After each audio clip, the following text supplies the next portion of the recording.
तो फ्रेंड्स, आप सभी का स्वागत है आपके ही अपने YouTube चैनल तुलसीदास एडुसर्व में। आज इस वीडियो में क्लास 10th अर्थशास्त्र अध्याय 6 वैश्वीकरण के महत्वपूर्ण ऑब्जेक्टिव प्रश्न का डिस्कस करने वाले हैं। इसलिए फ्रेंड, इस वीडियो को शुरू से अंत तक देखें।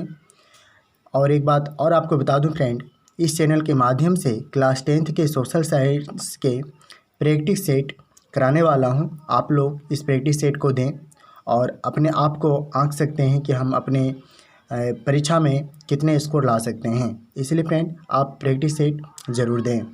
तो फ्रेंड, स्टार्ट करते हैं। और मेरा आज यह जो है अर्थशास्त्र अध्याय 6 है, ठीक है।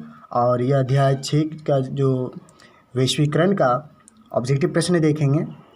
तो देखते हैं फ्रेंड फर्स्ट प्रश्न को। और आपका फर्स्ट प्रश्न है वैश्वीकरण का अर्थ है, यानी आपको बताना है फ्रेंड कि वैश्वीकरण का क्या अर्थ है, ठीक है। तो इस प्रश्न का राइट आंसर होगा ऑप्शन डी, इनमें से सभी, ठीक है। वस्तुओं का मुक्त प्रवाह, प्रौद्योगिकी का मुक्त प्रवाह, पूंजी का मुक्त प्रवाह, यानी जो इनमें से सभी जो है क्या है वैश्वीकरण का अर्थ है, ठीक है। आप इसे याद रखें, वस्तुओं का मुक्त प्रवाह, प्रौद्योगिकी का मुक्त प्रवाह, पूंजी का मुक्त प्रवाह, यानी इशारे जो हैं क्या है वैश्वीकरण का अर्थ है। तो फिर देखते हैं नेक्स्ट प्रश्न को। और प्रश्न संख्या 2 है वैश्वीकरण के मुख्य अंग कितने हैं, यानी आपको बताना है फ्रेंड कि जो वैश्वीकरण के मुख्य अंग कितने हैं वो बताना है। तो फ्रेंड, इस प्रश्न का राइट आंसर होगा ऑप्शन डी 5, ठीक है। आप इसे याद रखेंगे 5। तो वैश्वीकरण के कितने मुख्य अंग हैं, तो 5 मुख्य अंग हैं वैश्वीकरण के, ठीक है। और यह VVI क्वेश्चन है फ्रेंड, ठीक है। तो फिर देखते हैं नेक्स्ट प्रश्न को। और यह प्रश्न संख्या 3 है वैश्वीकरण के फलस्वरूप वो देशों के उत्पादकों के बीच प्रतिस्पर्धा, बताना है आपको फ्रेंड कि वैश्वीकरण के फलस्वरूप वो देशों के उत्पादकों के बीच प्रतिस्पर्धा बताना है, ठीक है। तो इस प्रश्न का जो राइट आंसर होगा ऑप्शन बी होगा, बढ़ जाएगी, ठीक है। तो वैश्वीकरण के फलस्वरूप वो देशों के उत्पादकों के बीच प्रतिस्पर्धा जो है वो क्या हो जाएगी, बढ़ जाएगी, ठीक है। और आपका नेक्स्ट प्रश्न है, प्रश्न संख्या 4 है वैश्वीकरण के फलस्वरूप विभिन्न देशों के बीच वृद्धि हुई है, यानी वैश्वीकरण के फलस्वरूप जो विभिन्न देशों के बीच क्या वृद्धि हुई है वो आपको बताना है। तो इस प्रश्न का राइट आंसर होगा ऑप्शन सी, ए एवं बी दोनों, यानी आयात, ठीक है। और यहाँ पे फ्रेंड आप निर्यात याद रखेंगे, निर्यात, ठीक है। तो आयात और निर्यात में वृद्धि हुई है, यानी वैश्वीकरण के फलस्वरूप जो है विभिन्न देशों के बीच जो वृद्धि हुई है वो आयात और निर्यात दोनों में, ठीक है। फिर देखते हैं नेक्स्ट प्रश्न को। यह प्रश्न संख्या 5 है बहुराष्ट्रीय निगमों द्वारा दूसरे देशों में निवेश का सबसे समान तरीका है, यानी आपको बताना है फ्रेंड कि बहुराष्ट्रीय जो निगमों द्वारा दूसरे देशों में निवेश का सबसे सामान्य तरीका क्या है वो आपको बताना है। तो इस प्रश्न का राइट आंसर होगा ऑप्शन बी, स्थानीय कंपनियों को खरीद लेना, ठीक है। क्या इस प्रश्न का राइट आंसर होगा स्थानीय कंपनियों को खरीद लेना, ठीक है। और आपका नेक्स्ट प्रश्न है, और यह प्रश्न संख्या 6 है अंतर्राष्ट्रीय व्यापार संबंधी नियमों को निर्धारित करने वाली संस्था कौन है, यानी फ्रेंड अंतर्राष्ट्रीय जो व्यापार संबंधी जो नियमों को निर्धारित करने वाली संस्था कौन है वो आपको बताना है। तो इस प्रश्न का राइट आंसर होगा ऑप्शन डी होगा, इनमें से कोई नहीं, ठीक है। तो फिर देखते हैं नेक्स्ट प्रश्न को। और प्रश्न संख्या 7 है वैश्वीकरण से लाभान्वित होते हैं, यानी वैश्वीकरण से कौन लाभान्वित होते हैं वो आपको बताना है। तो इस प्रश्न का राइट आंसर होगा ऑप्शन सी, ए एवं बी दोनों, यानी उत्पादक और उपभोक्ता ये दोनों जो है वैश्वीकरण से लाभान्वित होते हैं, ठीक है। तो आप फ्रेंड इसे याद रखेंगे, बहुत अच्छा क्वेश्चन है कि वैश्वीकरण से लाभान्वित होते हैं तो उत्पादक और उपभोक्ता दोनों होते हैं। फ्रेंड, अगर अभी तक मेरे YouTube चैनल को सब्सक्राइब नहीं किए हैं, सब्सक्राइब करें, लाइक करें और कमेंट करें, ठीक है। और फ्रेंड, ये वीडियो कैसा आपको लग रहा है ज़रूर कमेंट करके आप हमें बताएं, ठीक है। तो देखते हैं फ्रेंड फिर नेक्स्ट क्वेश्चन को। और क्वेश्चन संख्या 8 है निम्नांकित में कौन बहुराष्ट्रीय कंपनी है? यानी वो जो नीचे दिया गया है 4 ऑप्शन, ठीक है, उनमें से बताना है कि कौन कंपनी जो बहुराष्ट्रीय कंपनी है। तो इस प्रश्न का राइट आंसर होगा ऑप्शन सी, ए एवं बी दोनों। यानी फोर्ड मोटर्स, ठीक है, कोको कोला, ये जो दोनों है किस प्रकार की कंपनियां हैं? तो बहुराष्ट्रीय कंपनियां हैं। तो फ्रेंड फिर देखते हैं नेक्स्ट प्रश्न को।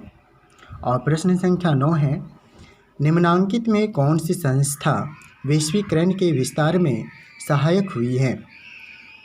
तो इस प्रश्न का राइट आंसर होगा ऑप्शन डी, इनमें से सभी, ठीक है, यानी अंतर्राष्ट्रीय मुद्रा कोष, विश्व बैंक, ठीक है, विश्व व्यापार संगठन, यानी जो तीनों जो हैं क्या हैं?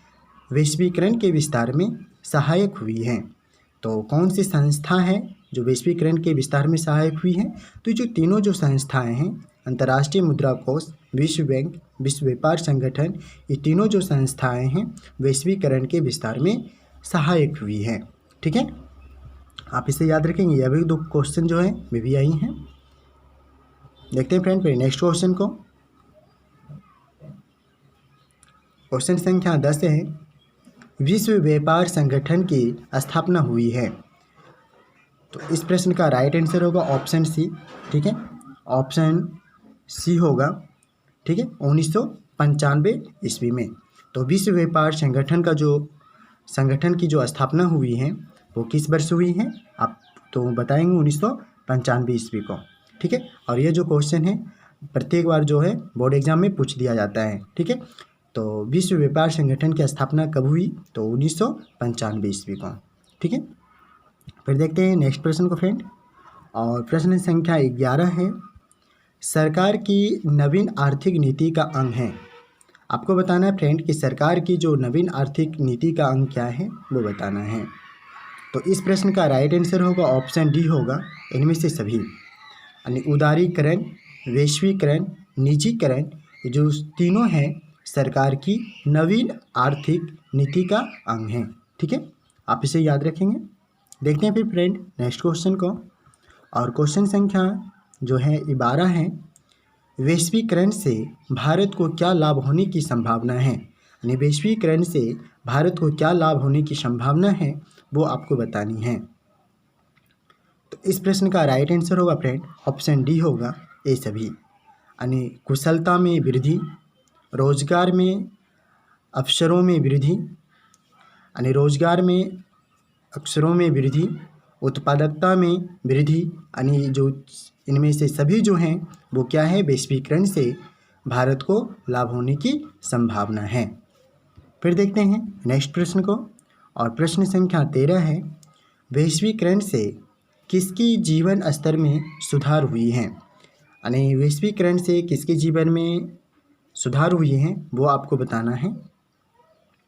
तो इस प्रश्न का राइट आंसर होगा ऑप्शन बी होगा, संपन्न वर्ग के लोगों का, ठीक है। वैश्वीकरण से किसको जीवन स्तर में सुधार हुई है? तो संपन्न जो वर्ग के लोगों का जो है जीवन स्तर में सुधार हुई है, ठीक है। फिर देखते हैं नेक्स्ट प्रश्न को। और प्रश्न संख्या 14 है, जनसंख्या के वितरण के आधार पर वंचित परिवार की प्रतिशतता है वो आपको बतानी है, ठीक है। तो इस प्रश्न का राइट आंसर होगा ऑप्शन ए, 51.3%, ठीक है, 51.3%। फ्रेंड और आपको एक बार फिर याद दिला दूं कि सोशल साइंस यानी क्लास 10th का सोशल साइंस का टेस्ट जो है प्रैक्टिस सेट इस चैनल के माध्यम से जल्द ही कराने वाला हूं। तो आप लोग इस प्रैक्टिस सेट को, सोशल साइंस के जो प्रैक्टिस जो है सेट हैं वो आप इसे ज़रूर दें, क्योंकि बहुत अच्छे जो क्वेश्चन को संलग्न करके लाने वाला हूं। जो कि आप इस सेट को देते हैं तो उस सेट से कम हर सेट से 2 से कम आपको 10 से 5 जो क्वेश्चन हर सेट से आपको क्वेश्चन जो बोर्ड एग्ज़ाम में क्वेश्चन लड़ने वाला है, ठीक है। तो आप इसे ज़रूर देंगे। तो फ्रेंड देखते हैं फिर नेक्स्ट क्वेश्चन को। और क्वेश्चन संख्या यह 15 है, नई आर्थिक नीति में किसे सम्मिलित किया गया? यानी नई आर्थिक नीति में किसे सम्मिलित किया गया है वो आपको बतानी है। तो इस प्रश्न का राइट आंसर होगा ऑप्शन डी होगा उपयुक्त सभी। उदारीकरण, निजीकरण, वैश्वीकरण यानी उपयुक्त जो इनमें से जो भी है क्या है नई आर्थिक नीति में सम्मिलित किया गया है। फिर देखते हैं नेक्स्ट प्रश्न को, और प्रश्न संख्या 16 है वैश्वीकरण के मुख्य अंग कितने हैं, यानी वैश्वीकरण के मुख्य अंग कितने हैं वो आपको बतानी है। तो इस प्रश्न का राइट आंसर होगा ऑप्शन डी होगा 5। ठीक है, तो वैश्वीकरण के मुख्य अंग कितने हैं, 5 हैं। और नेक्स्ट प्रश्न है, और यह प्रश्न संख्या 17 है, और अब जो आपसे पूछा गया है कि इनमें से कौन बहुराष्ट्रीय कंपनी है वो आपको बतानी है। तो इस प्रश्न का राइट आंसर होगा ऑप्शन डी होगा इनमें से सभी। ठीक है, जो आप देख रहे हैं Ford Motors, Samsung, Coca Cola, ये जो तीनों जो हैं क्या है बहुराष्ट्रीय कंपनी हैं। ठीक है, तो इस जो प्रश्न है फ्रेंड बोर्ड एग्जाम में पूछ दिया जाता है कि आपको चारों ऑप्शन दे दिया जाएगा और पूछेगा कि इनमें से कौन बहुराष्ट्रीय कंपनी है, तो आप बता सकते हैं जैसे कि फोर्ड मोटर्स जो है, सैमसंग है, कोको कोला है, ये सारे क्या है बहुराष्ट्रीय कंपनी हैं। देखते हैं फिर नेक्स्ट प्रश्न को, और प्रश्न संख्या 18 है वैश्वीकरण का अर्थ है, यानी वैश्वीकरण का क्या अर्थ वो आपको बतानी है। तो इस प्रश्न का राइट आंसर होगा ऑप्शन बी व्यापार, पूंजी, तकनीक, हस्तांतरण, सूचना प्रवाह द्वारा देश की अर्थव्यवस्था का विश्व। ठीक है, इसका क्या है वैश्वीकरण का अर्थ है। और आपका नेक्स्ट प्रश्न है पार्ले समूह के थम्स अप ब्रांड को किस बहुराष्ट्रीय कंपनी ने खरीद लिया। और ये जो क्वेश्चन देख रहे हैं फ्रेंड बहुत बार ये जो एग्ज़ाम में ये प्रश्न पूछा गया है। ठीक है, पार्ले समूह के थम्स अप ब्रांड को किस बहुराष्ट्रीय कंपनी ने खरीद लिया है वो आपको बतानी है। तो इस प्रश्न का राइट आंसर होगा ऑप्शन ए कोको कोला। ठीक है, इस प्रश्न का राइट आंसर क्या होगा कोको कोला होगा। ठीक है, और मैंने जितने भी वैश्वीकरण जो यानी क्लास 10th के अध्याय 6 के वैश्वीकरण का जितने भी महत्वपूर्ण ऑब्जेक्टिव प्रश्न हैं मैंने इस वीडियो में करवाया। तो फ्रेंड आप इसे 1 से 2 बार वीडियो को देखें और याद करने की कोशिश करें। ठीक है, तो फ्रेंड फिर मिलते हैं नेक्स्ट वीडियो में, तब तक के लिए थैंक यू।